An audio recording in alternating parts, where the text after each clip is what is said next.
What's going on, everybody? I'm here to talk about the GOAT Wugtrio, but before I get into any of these buffs and changes and before I talk about literally anything, if you're new here, shout out to you. Welcome to my channel. I highly recommend you just pause the video and read the description down below. There are several links. Don't click them yet because it'll mess up the watch time, alright? Finish the video first, then you can go check out the links. But if you pause, there is a lot of text information about the basics and the premise of this ROM hack, my approach to balancing, all that good stuff. Very, very important information. And then, of course, the Google Sheet that you're looking at is linked down below. You can look at all of the stuff in a table of contents. It all links to itself, and it's all very thorough and elaborate, and there's all types of text explanations to explain all types of questions you might have.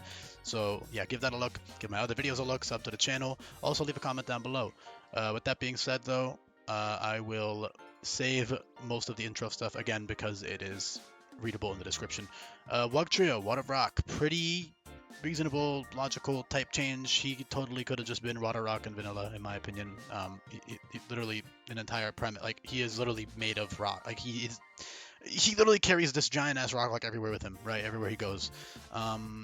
Nothing wrong with pure type Pokemon, but on especially something like more faster and offensive, it's better. And then also, of course, it just makes them more unique, especially because the only other water rock type in Scarlet and Violet is Dreadnought. So there's definitely room for another one. Yeah, this guy's great. So he's got expertise. Flavor-wise, I chose that ability because he has multiple heads. Obviously, it's 2 hits. Meanwhile, it's 3 heads, but you know, it is what it is. I gave it to all three. All three of the Dugtrio, Alone Dugtrio, Wugtrio will have this ability, so that's super cool. In fact, all three Dugtrio and both Dugtrios and Wugtrios share the same 3 abilities. Of course, their typings are different, their stat distribution is a bit different, and their moves are very different. But I think them sharing the abilities is really cool flavor-wise. So not only do they have a boosting ability in the form of expertise that you can switch to whenever you want, that's very, very powerful. What might look like a middling 100 base attack, it becomes incredibly powerful with that 25% boost from expertise. Not to mention, you hit multiple times, so you break things like focus sashes and energy shield, multi-scale, all that stuff. And you're also a very fast Pokemon, so very, very good, very, very strong. And then you have subterranean, so that is if you don't know what that means, it just means that they live underground. It was either that or ground dweller, but that sounds fucking lame. I think subterranean's a good ability name, personally. And basically, tons of Pokemon that live predominantly under the ground or dig under the ground can get this as a ground immunity. So not only is there levitate, but there's now subterranean and of course flying types. So a lot of things are immune to ground now, but it's good. You know, in a ROM hack like this, you can switch to subterranean. Obviously, you are weak to ground, so it's even better because it's just cool to have a weakness of yours negated by an immunity ability. But even if you weren't weak to it, it's still a really good utility ability just to switch in freely, especially because you are very frail on the special side. I mean, you can take a hit or two, especially because you do have some resistances with the rock typing and the water typing and stuff. But obviously, the main thing here is the Fizz Def. As for why I actually gave them a good Fizz Def stat, it's because I can see them kind of retracting into their rock hide, their little hide, and then that is like a shield. So I see them having like a pretty solid Fizz Def. Obviously, it's not anything incredible, but 75-90 is some pretty respectable bulk. Water Rock with immunity to ground is very unique. If I pull up, I guess I'll just pull up Dreadnought. And you look at the resistances, I mean, it's got a good amount. He's got normal, fire, ice, poison, and flying, and then he's immune to ground. So very, very nice. And then, of course, weaknesses are actually, honestly, a good thing in a ROM hack because it just makes it easier to pivot around. So, yeah, he's 4 times weak to grass. Oh, my God. But it doesn't really... First of all, you have plenty of coverage for that. You have Triple Axo later in the game. You have Lunge. You have First Impression. You have your strong Rock Stab in general. All types of stuff. Terra even is a cool option. Wrap early on is a nice option. U-Turn. Which I'll get into all those options in a bit, but I'm trying to explain the abilities first. So yeah, that's why I chose Subterranean. They dig under the ground. Expertise because they have multiple heads. Wiglet has Hustle just because he's like this enthusiastic little digger guy. All of the Diglett and Wiglet will have Hustle. Hustle is actually incredible. I'm going to cover this now just because it's brief. So at the beginning of the game, you get tons of items, including Wide Lens. Wide Lens is now buffed to give you, as you can see on screen, a 25% accuracy boost. There's other item buffs, by the way, on the Google Sheet. You can check them out right here. But yeah, 25% accuracy boost. So basically, you can use any move you want with Wiglet, 105 base speed, and then you can run Wide Lens and you can switch your moves. It's basically like a free choice band at that point. Obviously, it takes up your ability slot, but it means you can switch around your moves and use utility moves, whatever you want to do. So that's super, super useful. Very strong boosting ability for what might otherwise look like a very shitty Pokemon. It also evolves very early at level 20, so if you look at the level caps, you can always check. So there's 3 boss fights at the beginning of the game, 3 rival fights, then there's 13, 15, 18, and then 20. So 6 boss fights you're using Wiglet for. And Wugtrio is very, very powerful for the entire game because it's fast, it's strong, it's got good utility. Speaking of utility, that's their final ability slot in Tactical Retreat. So basically you have one main boosting ability, and then you have an immunity, and then a utility ability which allows you to get a free switch. Of course, they do have flip and U-turn, both flip, turn, and U-turn, but you're not always going to want to get a fast pivot. You might want to just be able to switch in and immediately switch out. And in a ROM hack where you're fighting AI, predetermined, preset teams, it's very easy to use your ability capsules and just change to Tactical Retreat for certain strategies. You know, you might want to switch in your Wugtrio, get that free pivot immediately, not have at the bottom of it U-turn or flip turn or anything like that. Just get that free pivot immediately. Very nice situational ability. Same with Subterranean. Again, it's not going to be you're not going to need that every fight, but you also won't need the expertise boost every fight. So that's the beauty of this ROM hack. I balance all Pokemon to have these types of abilities where you can switch between them and make use of all of them. As for the signature move, Triple Dive, this is now a single hit move. I know somebody's going to be like, that makes no sense. Number one, first of all, I agree with you, but I really wanted them to have expertise, and I didn't want to, because the only other option was like Technician, right? Which is like cool on paper, but I don't know. There's a lot of Technician mons, and it feels kind of like overdone a little bit. Not to mention like there's a good amount of like Technician, even Surging Strikes mons, maybe like a couple. So I don't know. It just feels less unique there. And then Triple Dive is like, how do I make that much different from Surging Strikes? I guess I can make it drop defense. I don't know. It's just kind of lame. Uninteresting to me. So I think making it work like triple arrows, where the triple effect comes from, basically it's a one-hit move, although it is 2 hits with expertise, which I'll get into in a second. But you can also read all of this, by the way, on the screen. But it's a single hit move, but it has 3 effects. So the idea is all 3 of the heads are attacking at once. So they dive all at once. Not one at a time. They dive all at once, and then each head has a different effect. One of them drops defense, the other one has a crit chance, the other one has a flinch rate. The flinch rate, don't even worry about that. That is purely, I mean, unless you're running like expertise with like para hacks, I guess. Like in theory, you could try to do that, but that's still inherently risky. And this ROM hack is balanced around Teamlocked nuzlockes. Read more about what that is in the description down below. There's a bullet point, simple, easy to read list of what that is. I'm not going to explain it here. But the point is, you don't want to bank on a 30% flinch chance versus in competitive, that's, pretty crazy, especially on something so fast. In game, it doesn't matter. It does not matter for the player use unless you're really trying some cheese with expertise, because with expertise, it's a 51% chance to flinch on such a fast Pokemon, which is great for the AI. Which I'm hoping I do give one of the boss fights a Wugtrio, then it's going to go crazy because it's fast, and Triple Dive is just such a crazy move on the AI because not only is there that 51% flinch rate with expertise, there is also a 50% crit rate. So for the player, here's something I said this in a few other videos. If it's a 50% crit rate, for the player, that's basically 0. All right. If you're playing as intended, you're playing, to minimize risk, you're playing safely. 50% is 0%, straight up. All right. You could try banking on it if you absolutely have no other option, but there's usually going to be another option that's safer. So you should never be banking on a 50% crit rate ever. However, for the AI, you should always be planning as if it's 100% crit rate. Always, literally always, because 50% is basically 100 in terms of the AI. Not because, they get better luck than you, but because in terms of prep, you have to be planning as if they're getting the best RNG possible, and you have to be planning as if you get very bad RNG, or not even very bad, but as if you don't get the good RNG. Because there's consistent options for the player, because you have the advantage of prep and also the advantage of being a real human being. So that's the explanation for Triple Dive and why the effect might seem incredibly powerful. It is still very good. I mean, it's 90 base power with expertise. The second hit is 25% of the power, right? So if you do the math, the second hit, factoring in the first, because keep in mind, it always drops defense, right? So that first hit, 90 base power, is going to drop defense. The second hit totals to, I believe it's 29.7 some shit, whatever. It rounds up to 30. So it's 30 base power, essentially. So it's 120 base power with expertise, which is the same power as Wave Crash. But, of course, Wave Crash expertise is what the fuck is 120 times 1.25? I can't do math in my head right now. I'm going to use my calculator. I'm so bad at, talking and doing math at the same time sometimes. 120 times 1.25. 150, duh. All right, whatever, man. It's 150, man.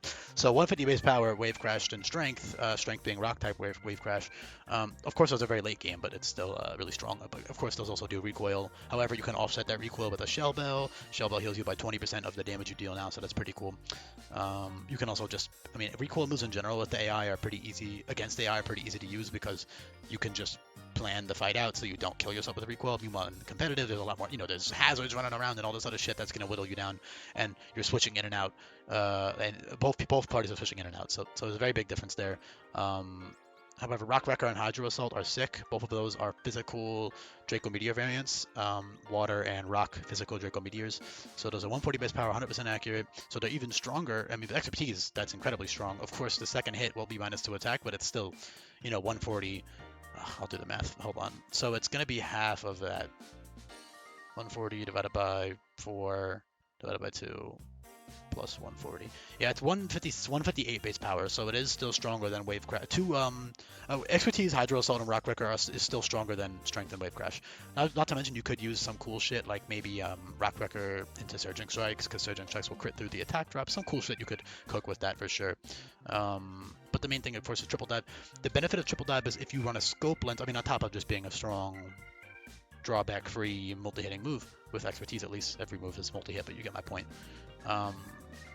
You could also, like, versus a bulkier thing, you could, like, Triple Dive into Aqua Jet or Accelerock or something, or, abuse those defense drops even more, like maybe flip turn out to finish it off, and then position for the next Pokemon better on the opponent's team, so that's always good as well. Triple Dive into a pivot move to finish it off, especially on something that's a lot tankier. Of course, you have to take a hit in that case, but you do have enough bulk. There's super effective berries, all types of defensive items you can run on your guy to get that attack off safely. Yeah, so lastly, Scope Lens. Again, you're intended to hold Scope Lens if you want to bank on the crit. Otherwise, it's 0% by all intents and purposes. So run Scope Lens, you get 180 base power with Expertise. Very, very, very, very powerful, of course. However, that requires a whole item slot. So also, it's just cool. It's cool for this like guide signature move to be super good. So yeah, that's the philosophy there behind Triple Dive. Level 50 is a good amount of boss fights. You still have 3, 4, 5, 6, 7, 8, 9, 10, 11, 12, 13, 14, plus 7, 21 boss fights out of, like, I believe it's 46 in the entire game. So almost half of the game you have that legal for, despite, I mean, obviously the end boss fights are going to be going a little bit quicker, but you get the point.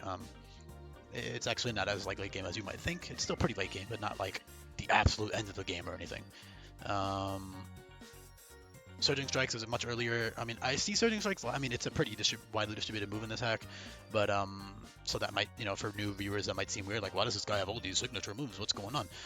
These aren't actually signature moves in this ROM hack.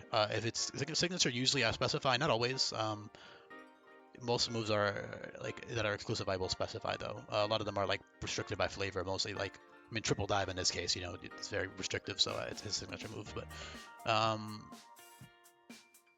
yeah, I mean, again, great abilities. Even early on, like, you can run, like, healing sets with, like, Sediment and shit like that for very early on if you want to run. I mean, obviously, Wiglet is still very frail, but with max investment, you can definitely still tank some shit. Wrap is nice poison coverage early on. You've got Creeping Strike, Rock Tomb, Bulldoze for coverage. Again, keep in mind, if you run Wide Lens, you'll never miss with Hustle. So 65 base attack with Hustle. I should probably pull up the damage calc, but I don't want to... Actually, I think I can type in my monitor. It'll be safe to... Yeah, okay, we're good. Damage calc. So, what was I gonna check? 65 base attack, yeah. So it's strong, man. It's like well over 100 base attack equivalent with Hustle, and then keep in mind, you run Wide Lens, you never miss. So on a fast Pokemon especially, that's great. In general, that's great, but especially on a fast Pokemon. So, let's just check with neutral nature. So you're hitting, oh, I should put the speed so I can see the +1 effect. So that's 343. Off the top of my head, that's like 110. Close. Oh, that's with plus speed. That's what I was thinking of. It's even more than, yeah. It's like 122 base attack. That's how, I mean, it almost doubles your base attack stat. Of course, huge power, actually doubles your real stat, which is almost a triple to your base attack. But you get the point. It's a very strong Pokemon, and of course, Wugtrio 100 base attack with a 25% boost. Not to mention, first of all, you don't have to hold Wide Lens with Expertise. It's just a flat boost, so that's already you can run an actual boosting item in that case and get even more damage. So that's already obviously good. And then the multi-hit, breaking through sashes and all that stuff, like I said earlier. But let me just check the equivalent just for people who are curious. I'm looking at the wrong thing again. Okay, 448 versus way higher. What am I doing?